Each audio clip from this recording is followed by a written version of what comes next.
Hello guys, welcome back to my channel Bengali recipe with Anupama. তো আমি আবারও একটি নতুন রেসিপি নিয়ে তোমাদের কাছে চলে এসেছি। আজকে কেক বানালাম, তো কীভাবে বানাচ্ছি সেটা তোমরা দেখো। আর অনেক কিছুই লাগে কেক বানাতে, সেগুলো কিছুই ছিল না, তাই কোনোভাবে একটু কেকটা বানানো হয়েছে।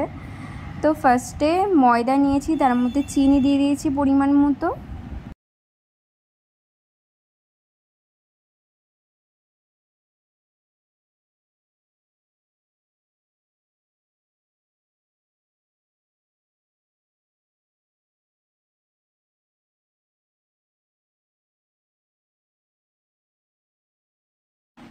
ভিনিগার দিলাম।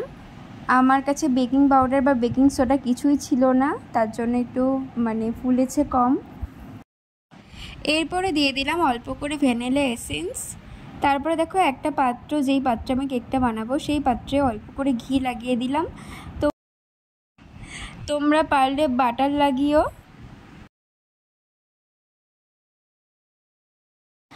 আর এখানে দুধ জাল দিতে বসিয়েছি।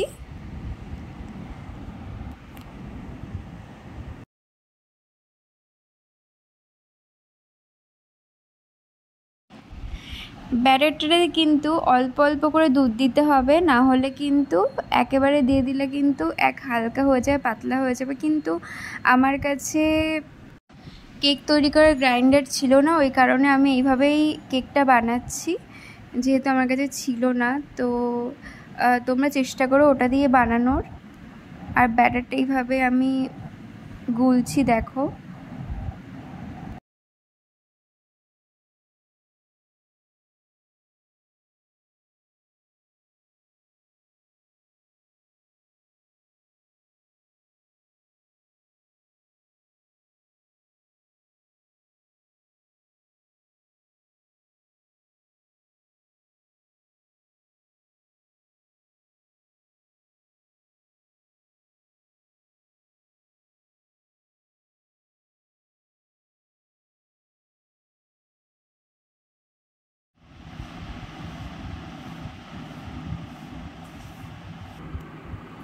আর এই যে মাঝখান দিয়ে ইনি হচ্ছে, এই দেখুন, এই যে ইনি হচ্ছেন, আবার করছেন বড় রাঁধুনি, তাই তো শোনা?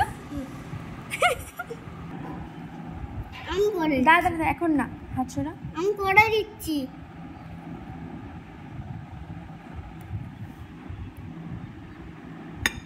আমি কিচ্ছু করিনি। তুই নাকি কে নিবি নাকি? বেশি করে তুলছিস।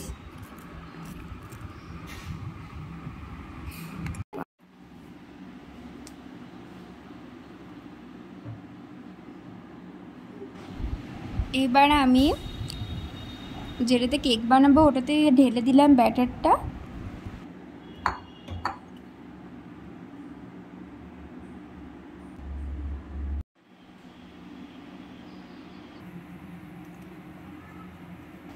আর এখানে জল গরম করে দিয়েছি, এই কড়াইটাতে আমি করব। আর তারপরে জল গরম করার পর একটা স্ট্যান্ডের ওপর বসিয়ে ঢাকা দিয়ে দিলাম। ঢাকা দিয়ে আমি অন্তত 1 ঘন্টা মতো করব। রেডি হয়ে গেছে, আমি 1 ঘন্টা পর তুলেছি, দেখো এরকম হয়েছে। যেহেতু বেকিং সোডা আমি বা বেকিং পাউডার কিছুই দিইনি, তো এরকমই হয়েছে। আর আমি ফার্স্ট টাইম কেক বানিয়েছিলাম, যেহেতু আমি কখনো বানাইনি, তো কেমন খেতে হবে খুব টেনশানে ছিলাম। আর যেহেতু ফোলা ব্যাপারটা আসেনি, যে আমি বেকিং সোডা বা বেকিং পাউডার কিছুই দিইনি বলে, তো যেটাই হয়েছে সেটাই তোমাদেরকে একটু শেয়ার করলাম।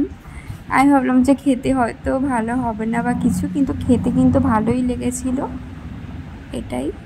তো